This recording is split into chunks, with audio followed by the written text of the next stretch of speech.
কোথায় বাড়ির লোক কোথায়? বাড়িতে কেউ নাই নাকি? কেউ আছেন বাড়িতে? আপনারা আপনারা আমগোতে? এটা আপনাদের বাড়ি? হ আমগোইতে পারি। আপনার স্বামীর নাম কি? আবু বকর সিদ্দিক? হ কেন স্যার? উনি কোথায়? ঘরে আছে। ডাক দেন ওনাকে। স্যার কি হয়েছে স্যার? আগে ওনাকে ডাক দেন, তারপর বলতেছি। তোর বাপের ডাক দে। আব্বা আব্বা এদিকে আসো তো, পুলিশ আইছে। আসসালামু আলাইকুম স্যার। ওয়ালাইকুম আসসালাম। আমার মধ্যে কি মনে করি স্যার? আমি তো অন্যায় করি না, কোনো অপরাধ করি না স্যার। আপনি কি আবু বকর সিদ্দিক? জি স্যার, জি এই বাড়ির মালিক আপনি? জি। আচ্ছা, জেলা প্রশাসক সাহেব আপনাদেরকে দেখা করতে বলেছেন। এই তুমি কি করছো? তোমার ওই জেলা সাহেব দেখা করতে কয় কেন? আমি কেমনে কম? আমি তো কিছু করি না স্যার আমরা গরিব মানুষ স্যার। আমার স্বামী খেতে কামার কাম করে, উনি কিছু করে নাই স্যার। দেখেন, আপনারা কে কি করছেন না করছেন সেটা তো আমি জানি না, কিন্তু জেলা প্রশাসক সাহেব আপনাদেরকে দেখা করতে বলছে, বুঝতে পারছেন?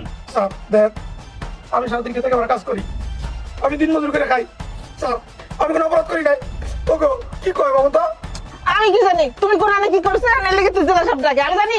দেখেন, আপনারা স্বামী স্ত্রী কি করছেন না করছেন সেটা আমি জানি না, কিন্তু জেলা প্রশাসক সাহেব আপনাদেরকে দেখা করতে বলছে আজকে দিনের মধ্যে। আপনারা যদি আজকে দিনের মধ্যে জেলা প্রশাসক সাহেব সাথে দেখা না করেন তাহলে কিন্তু খবর হয়ে যাবে। ওনারা যদি এখানে আসতে হয় তাহলে আপনাদেরকে বাইন্দা আমরা নিয়ে যাবো।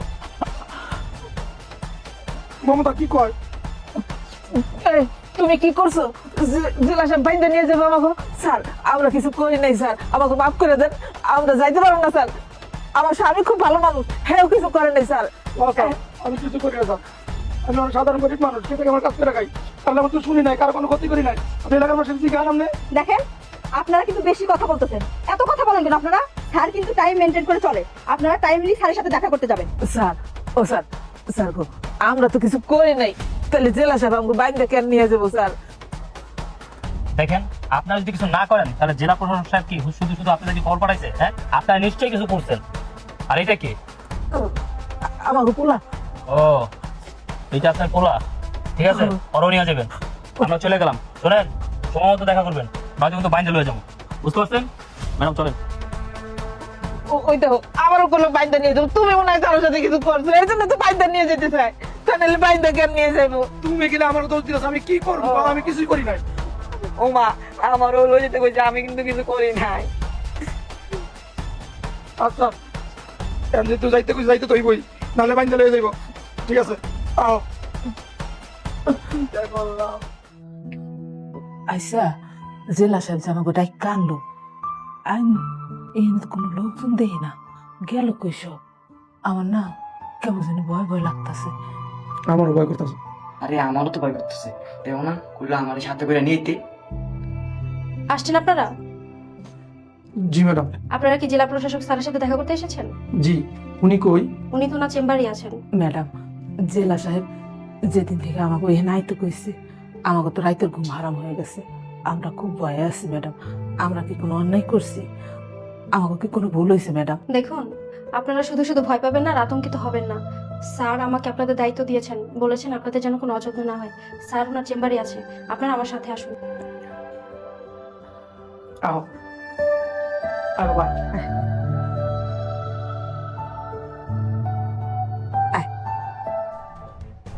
স্যার ওনারা এসেছেন, ওনাদেরকে কি চেম্বারে পাঠাবো?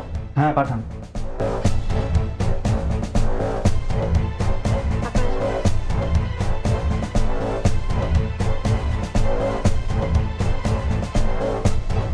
স্যার আপনি কি আমার দেখা করতে গেছিলেন? হ্যাঁ, দাঁড়িয়ে আছেন কেন? বসেন আপনারা। স্যার আমরা কোনো অপরাধ করছি? হ্যাঁ, আপনারা অপরাধ করেছেন, অনেক বড় অপরাধ। ভাই তুই? হ্যাঁ ভাইয়া, আমি। আমাকে না করলো জেলা সাহেব ডাকছে, এটা দিয়ে আমাকে শ্রাবণ। তাই তো দেখতেছি। হ্যাঁ ভাবি, তোমাদেরকে জেলা সাহেবই ডেকেছে, আর আমি হচ্ছি এই জেলার জেলা প্রশাসক, ডিসি অফিসার। ভাই তুই কি কস? তুই অফিসার? হ্যাঁ, দেখছো দেখছো, আমি তোমার কইছিলাম না আমার ভাই লেখাপড়া কই না বড় অফিসার হইব। দেখছো আজকে আমার ভাই বড় অফিসার হইছে, বড় অফিসার হইছে। দেখছস তোর চাচা বড় অফিসার হয়ে গেছে গা। আমি তোমার কইছিলাম আমি। হ্যাঁ ভাইয়া, ভাবি, সবই তোমাদের ত্যাগ আর পরিশ্রমের ফল। আমি আজকে এই জেলার জেলা প্রশাসক হয়েছি। ভাইয়া, ভাবি, তোমাদের মনে পড়ে ওই দিনের কথা? আমি বিসিএস পরীক্ষার ফি এর জন্য বাড়িতে গিয়েছিলাম। ভাইয়া কোনোভাবে আমার টাকা ম্যানেজ করতে পারছিল না। শেষ পর্যন্ত ভাইয়া তোমার বাবার দেওয়া শেষ স্মৃতি গলার চেনটা আমার হাতে তুলে দিয়ে বলেছিল এটা বিক্রি করে যেন আমি আমার পরীক্ষার ফি দিই।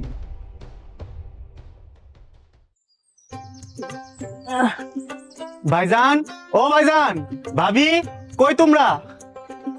আরে ভাবি তুমি এখানে কেমন আছো? এই তো ভালোই আছি। তুমি ঢাকা থেকে আয় করছো? হ আইলাম একটা দরকারে। তা ভাইজান কই? ঘরেই তো আসলো, কই যে গেল এখন? ভাইজানকে একটু দরকার। কই যে গেল ভাইজান? আচ্ছা তুমি ঘরে যাবো, আমি দেখি কই গেল।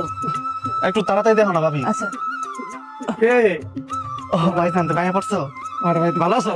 হ ভাইজান, তুমি কেমন আছো? ভালো আছি ভাই। ভাইজান তোমায় না কইছিলাম আমার বিসিএস পরীক্ষার অ্যাডমিশন ফি জমা দিতে হইব, তুমি তো টাকাটা পাঠাইলা না। কি হইলো ভাইজান, কথা কও না কেন? ভাই রে, টাকাটা জোগাড় করার লাগে এমন চেষ্টা করছি, আমি টাকাটা জোগাড় করতে পারি না, আর তার জন্য তোর কাছে পাঠাইতে পারি না। কি কও ভাইজান, আজকে আমার অ্যাডমিশন ফি জমা দেওয়ার লাস্ট ডেট, তুমি কইতাছো এখন টাকাটা তুমি ব্যবস্থা করতে পারো নাই, তাহলে কেমন হইব? আমি যে পরীক্ষাটা দিতে পারি তাতে অনেক বড় সর্বনাশ হয়ে যাবে ভাইজান। ভাই রে, আমি অনেক চেষ্টা করছি, বিশ্বাস কর। এখন কি করুন কত, আজকে আমার লাস্ট ডেট, তা আমি পরীক্ষাটা যদি না দিতে পারি তাহলে কি হবো ভাইজান? বাইরে, তুমি তো টাকার কথা কই খালাস, তুমি কি একবার ভাইবা দেখছো এতগুলা টাকা তোমার ভাই কই থেকে জোগাড় করবো? আর এই যে তোমারে পড়ালেখা করাইতে যাই ছোট থেকে এই পর্যন্ত এত বড় হয়েছো, আমাকে জমি জিরে যা আসলো সব তো তোমার ভাই বেচছে কিনা তোমার পিছিয়ে ঢালছে। এই যে আমার একটা পোলা আছে, আমার পোলার ভবিষ্যতের জন্য কিছু রায় নাই, এখন এতগুলা টাকা তোমার কই থেকে দিমু কও, কেমনে দিমু? খালি তোমার কথা ভাবলে তো হইব না, আমার পোলাটার কথাও তো ভাবা লাগবে। তুমি কি জানো আজকে আমার ঘরে বাজার নাই, আমি দুপুর বেলা আমার পোলাটারে কি খাওয়াবো এর কোনো খবর নাই। আর এই যে তুমিও সারা জীবন ভাই ভাই করে যা আসলো যেখানে আসলো সবকিছু শেষ করে দিছো, আমার পোলাটার জন্য কিচ্ছু রাও নাই। আজকে বাদে কালকে তুমি যদি মরে যাও, এখন তো তুমি দিন মজুরি করে না তোমার পোলাটারে খাওয়াও, যখন তুমি মরে যাও তখন তোমার পোলার আর আমার ভিক্ষা করা ছাড়া আর কোনো গতি থাকবো না, আমাকে ভিক্ষার থাল দিয়ে রাস্তায় নামতে হইব। এখনই তো তুমি থাকতে আমরা দুই মা পুতে এক বেলা আধা বেলা খাইয়া থাই, এরপর তোমার ভাইয়ের এত টাকা পয়সা লাগে, এতগুলা টাকা দেওয়া লাগে তার পড়ালেখায়। কেন ভাই তুমি একলা ভাইয়ের উপরে কি লিগে নির্ভর হয়ে থাও? তুমি যে ঢাকা শহরে থাও, তুমি পড়াশোনা করো, ঢাকা শহরে কত মাসে বলছি মাস্টারি করে, তুমিও তো করতে পারো, এটা না করে সব দায়িত্ব তোমার ভাইয়ের উপরে দিয়ে রাখছো। তুমি একবার এটা চিন্তা করো না, তোমার ভাই এটা কই থেকে দেবো, কেমনে দেবো? তোমার বাপের কি জমিদারি আছে যে জমিদারি বেচে বেচে দিব? যতটুকু ছিল জমি যাবে সবই তো বেচে দিয়ে দিছে তোমারে। এই হামো না, এবার অনেক হয়েছে তো। আমার ছোট ভাইটা তুমি কি কইতাছো? তোমার কথা হই না, আমার ছোট ভাইটা কষ্ট হইতাছে, দেখতাছো না? শোনো, আমার এই ছোট ভাইটা লেখাপড়া কইরা যদি বড় অফিসার হয়, হ্যাঁ, তার আমার কষ্ট থাকবো? হ্যাঁ, কোনো কষ্ট থাকবো না। ভাই বড় অফিসার হইলে আমি তো দেখবো আমার পোলার ভবিষ্যৎ হইব, তোমার ভবিষ্যৎ হইব, আমার ভবিষ্যৎ হইব, বুঝো না? হ্যাঁ ওই বোন ভবিষ্যৎ, এমন কত দেখলাম নিজের পেটের পোলায় দেখে না, আর ভাইয়া দেখবো। মা তুমি আর কথা কইও না, কাকার পরীক্ষা, কাকা এই সময় যদি আবার হ্যাঁ, মা তুমি আর কোনো কথা কইও না, কাকার পরীক্ষা, কাকার যদি তুমি এই মুহূর্তে টাকাটা ম্যানেজ করে না দাও তাহলে কাকা তো পরীক্ষা দিতে পারবো না, তুমি যেমনি ম্যানেজ করে দাও, কাকা পরীক্ষাটা দেয়। ঠিক আছে, ম্যানেজ যখন করতে কইছস তাহলে এই যে গড্ডা আছে গড্ডা বেচে টাকাটা দিয়ে দে, তারপর বাপ পুতে মিললে গাছতলায় থাইস আর রাস্তায় রাস্তায় ভিক্ষা করিস, তাইলেই ঠিক হইব। ভাইজান তুমি তো আমার জন্য অনেক কষ্ট করছো, কষ্ট করে আমার লেখাপড়া করাইতেছো, আমি এই পর্যন্ত আইছি। ভাইজান এখন আমার বিসিএস পরীক্ষা, আমি যদি টাকার অভাবে বিসিএস পরীক্ষাটা না দিতে পারি তোমার সারা জীবনের কষ্ট বৃথা যাইব। ভাইজান আমার না অনেক স্বপ্ন, অনেক আশা, এখন যদি আমার টাকার অভাবে আমি পরীক্ষাটা না দিতে পারি তাহলে আমার সব স্বপ্ন মাটি হয়ে যাবে। ভাইজান না রে ভাই, এমন কথা কইস না, আমি তোর বড় ভাই এখন বাচ্চা আছি, আমি বাইচে থাকা অবস্থায় আমি তো স্বপ্ন বিধ হইতে দিব না, যেমন হোক আমি টাকার ব্যবস্থা করি, টাকার ব্যবস্থা করি, কিন্তু এতগুলো টাকা কোথায় যে পাই, কই যে পাই? মমতা তুমি পেছনে আমার না, পেছনে আমার দিয়ে মমতা। না না, তুমি আমার ছেলে হাত দিবে না, খবরদার করে দিলাম। তোমার সংসারে এসে আমারে তুমি কিচ্ছু দাও নাই, আমি কিচ্ছু পাই নাই। কি পাইছি? হ্যাঁ এত বছর সংসার করলাম, কি দিছো তুমি আমারে? কিচ্ছু দাও নাই। তুমি আমার কথা বলো না, পেছনে দিয়ে দাও, পেছনে বিক্রি করে আমার বিশেষ করে ভিডিও দিব, ভিডিও দিব, দাও না, এই সেন আমি দিব না। এই সেনটা আমার বাপে আমার বিয়ের সময় দিছে, আমার বাপ মরে গেছে, তার হাতে শেষ স্মৃতি। এই সেন আমি কিছুতেই দিব না। তোমার ভাই পরীক্ষা দিতে পারলে দেখ, না পারলে না দেখ, তাতে আমার কি? মমতা, মমতা এরকম কথা কইও না, তুমি যেটা না দাও আমার ভাই পরীক্ষা দিতে পারবো না, আমার ভাইয়ের স্বপ্নটা ভেঙে যাবো গা, ভেঙে যাবো গা। তুমি বিশ্বাস করো, আমার ভাই যখন পরীক্ষা দিয়া তোমার অফিসে রইব, তোমার বাড়ি বাড়ি চেন, স্বর্ণ চেন কিনে দিব, দামি চেন কিনে দিব, দাও আর না করো না, দাও চেনটা দাও। ওই দামি চেন দিয়ে আমি কি করবো? ওই দামি চেনে কি আমার বাপের ছোঁয়া থাকবো? থাকবো না। এটা আমার বাপের চেন, আমার বাপে আমারে দিছে। আমি এই চেন দিব না। মা তুমি আর না করো না, তুমি কাকারে চেনটা দাও। আজকে যদি আমার একটা বড় ভাই থাকতো, তোমার পেটের সন্তান হইতো, তাহলে তুমি না দিয়া পারতা, তুমি ঠিকই দিতা। দিয়া দাও মা। আমার তো আমার কোলার উপরে দাও, দিয়ে দাও, দিয়ে দাও, তুমি রাখো না, চেনটা দিয়ে দাও, দিয়ে দাও। বাইরে লো ভাই, দাও এই সোনার চেনটা বিক্রি করে তুই পরীক্ষার ফি দে, তুই পরীক্ষাটা দে ভাই, দে। ভাইজান তুমি এটা কি কইতাছো? আমি ভাবির চেন বিক্রি কইরা তারপর পরীক্ষা দেবো? ও ভাবি, ভাবি শুধুমাত্র আমার পরীক্ষার কথা চিন্তা কইরা আজকে আমার স্বার্থপর হইতে হইল। তোমার বাবার দেওয়া শেষ সম্বল এই চেনটা বিক্রি কইরা আমার পরীক্ষার ফিস দিতে হইব। ভাবি তুমি কোনো চিন্তা করো না ভাবি, তুমি শুধু আমার জন্য দোয়া করো যাতে আমি পরীক্ষাটা ভালোভাবে দিতে পারি। আমি যদি বড় অফিসার হয়ে যাই তাহলে তোমার কোনো দুঃখ থাকবো না, তোমাকে সকল কষ্ট সার্থক হইব। ভাবি তুমি কোনো কষ্ট পাবে না ভাবি। ঠিক আছে, যাও, তোমারে দোয়া করে দিলাম। তুমি যাইয়া ভালো মতো পরীক্ষা দিয়ে পাশ করে আসো। হ্যাঁ ভাই, তুই আর দেরি করিস না, এই সোনার চেন বিক্রি করে তোর পরীক্ষার ফি দিয়া তুই পরীক্ষাটা দে, তোর পরীক্ষা পাস করতে হইব, বুঝছস? যা ভাই।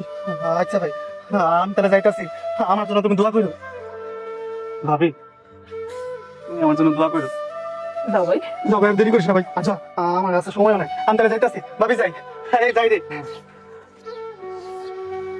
মমতা, তুমি দুঃখ পাইও না, কষ্ট পাইও না।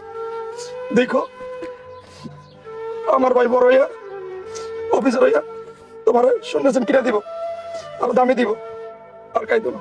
আহ বাবা।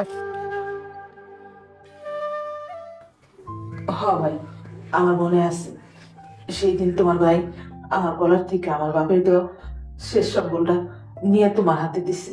সেদিন আমি অনেক কষ্ট পেয়েছি জানো, কিন্তু আজকে তোমার সফলতা দেখে তুমি আজকে এত বড় অফিসার হয়েছো, আমরাও অনেক খুশি।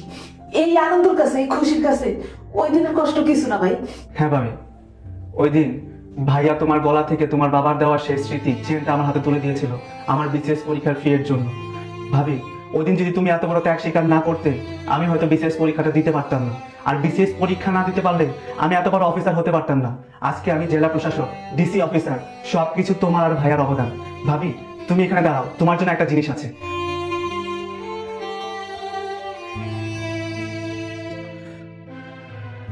এই দেখো ভাবি, এখানে স্বর্ণের গহনা আছে, এই সব স্বর্ণের গহনা তোমার। এতগুলো গয়না এই সব আমার, এত গহনা এই সব তোমার। সব আমার। দেখো দেখছো তোমার ভাই আমার জন্য কত গয়না কিনছে, এটা সব নাকি আমার। দেখছো, হ্যাঁ আমার ভাই তোমার কত গয়না কিনা দিছে, আর সেদিন তোমার বাবার দেওয়া চেনটা দিতে চাও না, আর আজকে আমার ভাই দেখো কত গয়না, সব তোমার এগুলো। আমার ভাই দিছে, আমার ছোট ভাই তোমারে দিছে, বড় ভাবিরে দিছে। ভাইরে, তোমার ভাইয়ের জায়গা সম্পত্তি যা ছিল তোমার লেখাপড়া করাইতে গিয়ে সবই বেচালাইছে, সব শেষ করে ফেলাইছে। শেষ স্মৃতি বলতে, শেষ সম্পদ বলতে আমার বাপের দেওয়া ওই সেন্টাই আসলো। সেইটাও যখন সে তোমার হাতে তুলে দিল, তখন আমি তোমার বাইরে বাধা দিছি, এটা ভেবে যে এখনকার দিন যে জামানা পড়ছে, নিজের পেটের পোলাপানি তো দেয় না, আর সেই জায়গায় তুমি তো দেও, তুমি কি আমাকে দেখবা না, এটা মনে করে তোমার বাইরে মাঝে মধ্যে আমি বাধা দিছি। কিন্তু তোমার ভাই তো আমার কথা শুনে নাই, সে তার কামি করছে। আর আজকে তুমি আমারে তার প্রতিদান দিছো, যে সম্মান দিছো, আর আমার বাপের দেওয়া একটা সেন নিয়ে তুমি আমার বাক্স ভর্তি গয়না দিছো। ভাই তুমি আমার জন্য অনেক করছো, ভাই অনেক করছো। তুমি যা করছো আমার মনে হয় আমার পেটের পোলাও তা করতো না। ভাবি কে বলেছে তুমি আমার জন্য কিছু করনি? আরে ভাবি, তোমার মতো ভাবি ছিল বলেই আজকে আমি এত বড় অফিসার হতে পেরেছি। ভাবি কোন মা আছে বলতো নিজের সন্তানের ভবিষ্যতের কথা না ভেবে দেবরের জন্য এত কিছু করতে দেয় তার হাজবেন্ডকে? এই যে আমার ভাই, তার সমস্ত সয় সম্পত্তি যা ছিল সবকিছু বিক্রি করে দিয়ে আমাকে লেখাপড়া করাইছে। এমনও দিন গেছে তোমরা সবাই না খেয়ে থেকেছো, তারপরেও আমার লেখাপড়ার খরচ চালিয়ে গেছে। ভাইয়া ভাবি একটা বারো তোমরা তোমার সন্তানের ভবিষ্যতের কথা ভাবেনি, শুধুমাত্র আমার কথা ভেবেছো। বাংলাদেশের কোন সংসারে, কোন পরিবারে তোমার মতো এরকম ভাবি আছে বলো তো, যে কিনা নিজের সংসারের কথা না ভেবে, নিজের সন্তানের ভবিষ্যতের কথা না ভেবে দেবরের জন্য এত বড় ত্যাগ স্বীকার করে? ভাবি, তুমি আর ভাই আমার জন্য যা করেছো, আমার বাবা মা বেঁচে থাকলেও হয়তো আমার জন্য এত কিছু করতে পারতো না। বাইরে আমার জীবনে আমি যত কষ্ট করছি, যত দুঃখ করছি, আজকে তুই বড় অফিসার হয়েছিস, এটা দেখা আমার দুঃখ কষ্ট সবকিছু আমি ভুলে গেছি রে ভাই, সবকিছু ভুলে গেছি। আরে ভাই কি করো, সালাম করা লাগবো না, বেঁচে থাকো ভাই, বেঁচে থাকো। শুনো ভাইয়া, শুনো ভাবি, তোমরা তো শুনলেই আমি এই জেলার ডিসি অফিসার, আমাকে একটা ফ্ল্যাট দিয়েছে। সেই ফ্ল্যাটের মধ্যে এখন থেকে শুধু আমি একা থাকবো না, তোমরাও থাকবে। তোমাদের কিন্তু আর গ্রামে থাকা চলবে না, তোমরা এখন থেকে আমার বাসায় আমার ফ্ল্যাটে থাকবে। আর নীরবকে দেখছো, ওকে আমি একটা ভালো স্কুলে ভর্তি করিয়ে দেবো।